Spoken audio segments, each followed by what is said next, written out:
आज भी ऐसे लोग हैं जो अपने बच्चों के नाम, अपने परिवार के लोगों के नाम रखते तो वो भगवान के नाम पर रखते। महाराष्ट्र के पालघर के बोईसर जिले में, मुंबई में हम लोग गए तो वहां पर एक पटवा परिवार है। उस परिवार की सुंदर बात यह है कि जो पटवा जी हैं तो कोई बहुत बड़ा काम नहीं करते, लेकिन शहर में रह करके अपने घर का लालन पालन करना, बच्चों को पढ़ाना बहुत बड़ी बात होती है। वो परिवार इतना सज्जन है कि एक सुनार की दुकान है, उस सुनार की दुकान के पास में बाहर वो बैठते हैं और जो मंगलसूत्र जो सुहागिनें माताएं पहनती हैं तो मंगलसूत्र बनाने का कार्य करते हुए।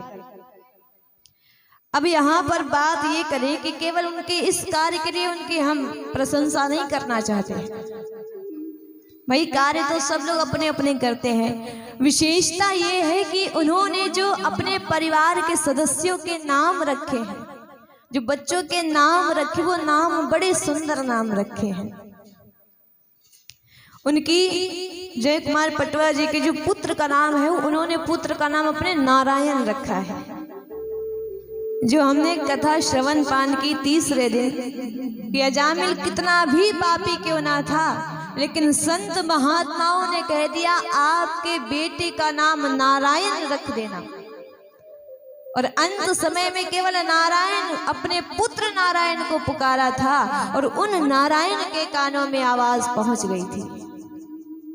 ऐसे वो उन्होंने अपने पुत्र का नाम, जय कुमार पटवा जी ने पुत्र का नाम नारायण रखा।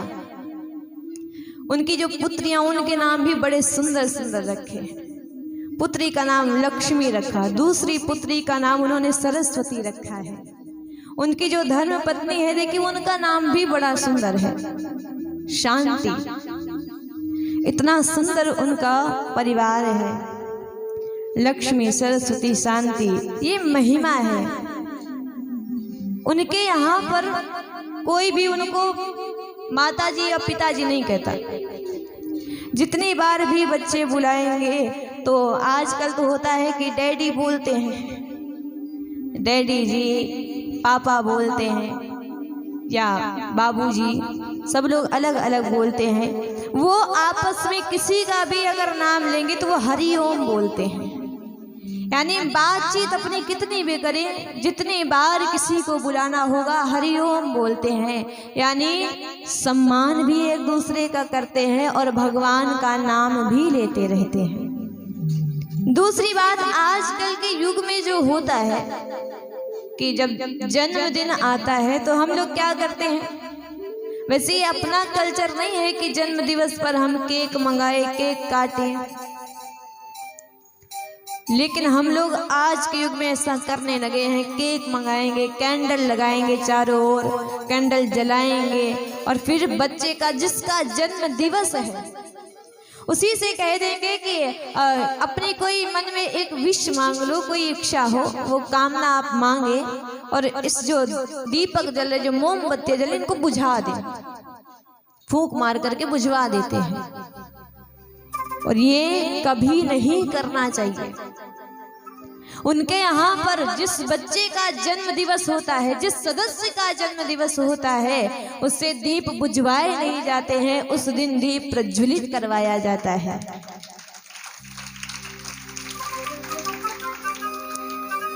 जिस दिन जन्म दिवस हम मनाते हैं बड़े उत्सव के साथ, आनंद के साथ में।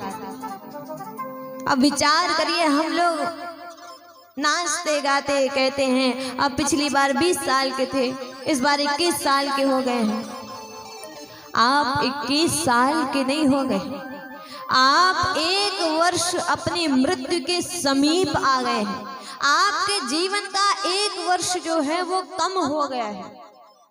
और धन्य है वो पटवा जी जिन्होंने अपने बच्चों को इतने सुंदर संस्कार दिए हैं। दीप कभी भी बुझवाना नहीं चाहिए।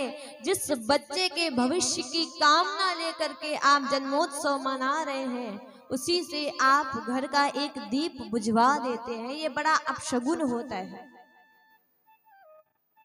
ऐसे मान लीजिए जब कथा होती है या पूजा हो तो आरती का कितने सुंदर से हम थाल सजाते हैं, दीप जलाते हैं। पूजा के मध्य में दीप अगर बुझ जाए तो हम क्या उसे शुभ मानते हैं? उसे बड़ा अशुभ मानते हैं कि ये अपशगुन हो गया है। ठीक वैसे ही कभी भी किसी का भी जन्म दिवस हो, दीप बुझाने के स्थान पर आप दीप जलवाइए। उनके यहाँ कभी भी केक नहीं काटा जाता है। बच्चे साधु संतों का आशीर्वाद लेते हैं, उन्हें प्रणाम करते हैं, मंदिर जाते हैं, भगवान को प्रणाम करते हैं। बच्चे माता पिता का बड़ा सम्मान करते हैं। तो आज भी ऐसे लोग हैं जो अपने घर के सदस्यों के नाम इतने सुंदर रखते हैं। यही मुक्ति का साधन बन जाएगा। भगवान ना याद आए कोई बात नहीं, अगर घर के सदस्यों के बच्चों के नाम भगवान के नाम पर हैं तो हो सकता है अजामिल की तरह हमारा भी कल्याण भगवान कर दें। ऐसे बोली श्री वृंदावन बिहारी लाल की। आए भाव के साथ में 2 मिनट छोटा सा संकीर्तन करते हैं, तत्पश्चात आज की बड़ी